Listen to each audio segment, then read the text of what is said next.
ছাত্র জনতার তীব্র আন্দোলনের মুখে শেখ হাসিনার পতনের পর বাংলাদেশে গঠিত হয়েছে অন্তর্বর্তীকালীন সরকার।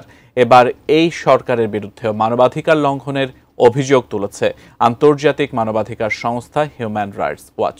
সংস্থাটির অভিযোগ, এই সরকারে গৃহীত বেশ কিছু আইন ও পদক্ষেপও মৌলিক অধিকারের ওপর বিরূপ প্রভাব ফেলছে। বিস্তারিত জানাচ্ছেন আরিফ হাসান। বিগত 16 বছর বাংলাদেশে মানবাধিকার লঙ্ঘনের নির্মম দৃশ্য দেখেছে গোটা বিশ্ব। গুম, খুন, নির্যাতন করে বিরোধী মতধারীদের শক্ত হাতে দমন করতেন শেখ হাসিনার সরকার। কিন্তু ইতিহাস বলে, স্বৈরাচারের মেয়াদ অনন্তকাল থাকে না। হয়েছেও তাই। জুলাইয়ের ছাত্র জনতার তীব্র আন্দোলনে পাল্টে যায় সেই দৃশ্যপট, বদলে যায় বাংলাদেশের রাজনীতির সমীকরণ।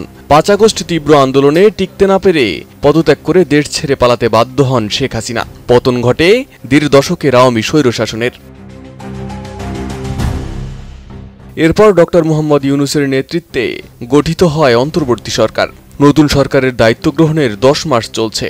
কিন্তু জুলাইয়ের ছাত্র জনতার রক্তের উপর গঠিত হওয়া এই অন্তর্বর্তী সরকারের বিরুদ্ধেও এবার মানবাধিকার লঙ্ঘনের অভিযোগ তুলেছে আন্তর্জাতিক মানবাধিকার সংস্থা human rights watch. Monalisa heavy flow 15 piece প্যাকেটের সাথে 8 পিসের একটি প্যাকেট একদম ফ্রি। সংস্থাটি এক বিবৃতিতে বলেছে, বাংলাদেশের মানুষের মৌলিক স্বাধীনতা এখন গুরুতর হুমকির মুখে। সম্প্রতি অন্তর্বর্তী সরকারের গৃহীত বেশ কিছু আইন ও পদক্ষেপ মৌলিক মানবাধিকারের ওপর বিরূপ প্রভাব ফেলছে বলে সতর্ক করেছে সংস্থাটি। Bangladesh review laws and protect human rights standards শীর্ষক প্রতিবেদনে হিউম্যান রাইটস ওয়াচ বলছে, অন্তর্বর্তী সরকার গণতান্ত্রিক নীতি রক্ষার প্রতিশ্রুতি দিলেও কার্যত তারা ক্ষমতাচ্যুত আওয়ামী লীগ ও তাদের সমর্থকদের মৌলিক অধিকার খর্ব করছে। সংস্থাটি অভিযোগ করেছে, সন্ত্রাস বিরোধী আইনের সংশোধনের মাধ্যমে আওয়ামী লীগের বিরুদ্ধে সভা সমাবেশ, প্রচার ও অনলাইনে মত প্রকাশের ওপর নিষেধাজ্ঞা আরোপ করেছে সরকার। এছাড়া দলটির মিডিয়া ও সামাজিক যোগাযোগ মাধ্যমে উপস্থিতিও সীমিত করা হয়েছে। এ বিষয়ে হিউম্যান রাইটস ওয়াচের এশিয়া বিষয়ক উপপরিচালক মীনাক্ষী গাঙ্গুলি বলেন, শেখ হাসিনার সরকার রাজনৈতিক বিরোধীদের দমন করতে ক্ষমতার ব্যবহার করেছে, সেটি অন্যায়। কিন্তু এখন তাদের সমর্থকদেরও মৌলিক অধিকার কেড়ে নেওয়া হচ্ছে, যা একইভাবে মানবাধিকার লঙ্ঘনের শামিল। প্রতিবেদনে শেখ হাসিনার সরকারের জোরপূর্বক গুমের অভিযোগ নিয়েও গুরুতর উদ্বেগ প্রকাশ করেছে HRW। অন্তর্বর্তী সরকারের গঠিত তদন্ত কমিশন জানায়, তারা এখন পর্যন্ত 1676টি অভিযোগ পেয়েছে, যাদের মধ্যে 200 জনের ভাগ্য এখনও অজানা।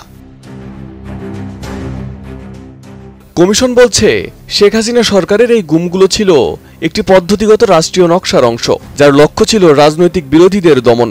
বহু ভিকটিমকে গোপন বন্দি শিবিরে আটক রেখে নির্মম নির্যাতন চালানো হয়েছে বলে অভিযোগ রয়েছে।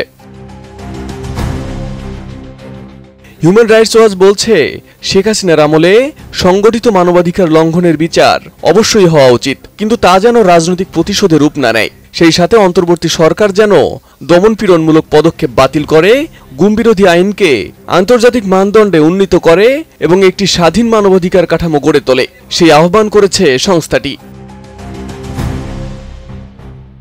Arif Hasan, ATN news.